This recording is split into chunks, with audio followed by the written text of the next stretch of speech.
Welcome to the Slop Farm. Enjoy the video. You start by locking in a confident taker and choosing a clear target. Do this now so the rest is automatic. Once done, set your aiming marker toward the corner you prefer and pick a power level. Half bar for placement, 3/4 for a firm shot, or more when you need pace. Make sure to note keeper tendencies on the preview.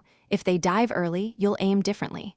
Keep composure. Your first actions set the whole shot's success. You now focus on the actual strike. Pick an approach angle based on the shot type, about 30 to 45 degrees for curl, straight on for raw power. Once aligned, choose finesse to curl around the keeper or a low-driven strike for speed. Press the shot button when the foot contacts the ball to control timing. If the keeper commits early, make a micro adjustment with the joystick to shift placement. This split-second change is the difference between a goal and a saved attempt. You finish by holding your directional input for a moment after the kick to lock placement. This follow-through reduces drift. Then, prepare for rebounds. Move a teammate into the 6-yard box so you can tap in second chances immediately.